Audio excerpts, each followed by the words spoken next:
नमस्कार मंडळी, आज आपण खरबूज या फळाविषयी माहिती जाणून घेणार आहोत। तसेच या फळापासून ज्यूस कसा तयार करायचं तेही रेसिपी बघणार आहोत। या फळाबद्दल सांगायचं झालंच तर या फळाची चव, याचा स्वाद आणि थंडाव्याचा विचार करता खरबूज हे फळ सर्वोत्तम फळ आहे। त्यात पोषण मूल्य भरपूर प्रमाणामध्ये आहे। उन्हाळ्यामध्ये खरबूज खाणं म्हणजे हे एक आपल्या शरीरासाठी खूप मोठं वरदान आहे असं म्हणायला हरकत नाही। या फळामध्ये निघणारे बिया, गर त्याचाही आपण उपयोग करू शकतो। ते फेकून न देता त्याची चांगली रेसिपी बनवू शकतो। तर ती रेसिपी आपण पुढच्या व्हिडिओत बघणार आहोत। तर सर्वप्रथम आता आपण या फळाचा गर काढून घेणार आहोत। रेसिपी बनवायला खूप सोपी आहे, तेवढीच मजेशीर आहे आणि स्वादिष्ट आहे। खरबूज यामध्ये पाणी तर भरपूर आहेच, त्याशिवाय जीवनसत्वे आणि क्षाराचे प्रमाण सुद्धा भरपूर आहे, ज्यामुळे आपल्या शरीराशी संबंधित अनेक समस्या दूर होतात। खरबूज जर आपण नियमित खाल्लं तर याच्या सेवनाने मेंदूतील ऑक्सिजनचे प्रमाण वाढण्यास मदत होते। त्यामुळे ताण तणाव, स्नायू आणि शिरा आपल्या रिलॅक्स होतात। खरबूज खाल्ल्याने लिव्हरच्या समस्या देखील दूर होतात। रोगप्रतिकारक शक्ती वाढते। याच्यामध्ये व्हिटॅमिन सी भरपूर प्रमाणामध्ये आहे, त्यामुळे कॅन्सर सारख्या भयानक आजारापासूनही आपल्याला संरक्षण होते। खरबूज जर आपण रात्री खाल्लं तर आपल्याला व्यवस्थित झोप लागते। यामध्ये भरपूर प्रमाणामध्ये फायबर, पोटॅशियम असल्यामुळे आपलं वजन देखील कमी होते। खरबुजामध्ये असलेलं साखरेचं प्रमाण, त्याच्यामुळे ते सहज पचन होते आणि आपल्या शरीराला अतिरिक्त ऊर्जा मिळते।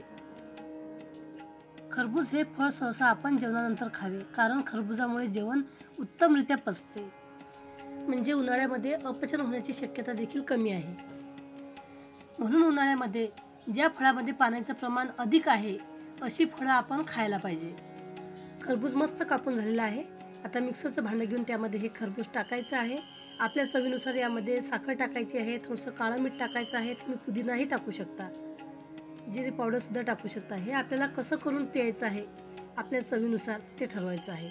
आता मी यामध्ये खरबूज टाकलेला आहे, 2 चमचे साखर टाकणार आहे आणि दूध टाकणार आहे आणि हे मिक्सरवरती मस्त बारीक पेस्ट होईल तोपर्यंत हे फिरवून घेणार आहे।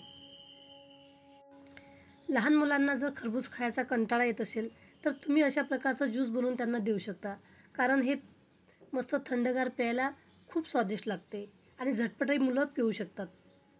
तर आता आपण याच्यामध्ये दूध टाकलेलं आहे आणि मिक्सरवरती आता हे फिरवून घेणार आहे। मस्त बारीक स्मूथ पेस्ट होईल तोपर्यंत हे बारीक करायचं।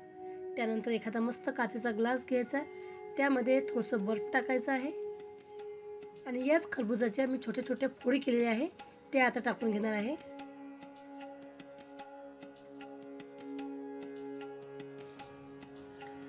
ज्यूस तुम्हाला किती पातळ बनवायचा आहे त्यानुसार यामध्ये दूध टाकायचं।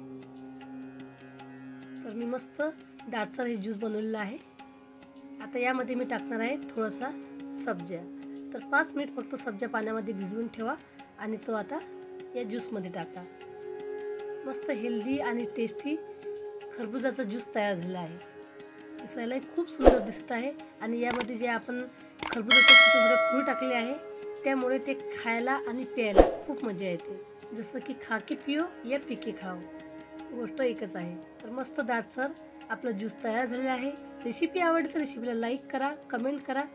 चॅनलवर नवीन असाल तर सबस्क्राईब करा, बाजूला घंटीचं बटन असते त्याच्यावर देखील क्लिक करा। व्हिडिओ बघितल्याबद्दल धन्यवाद मंडळी।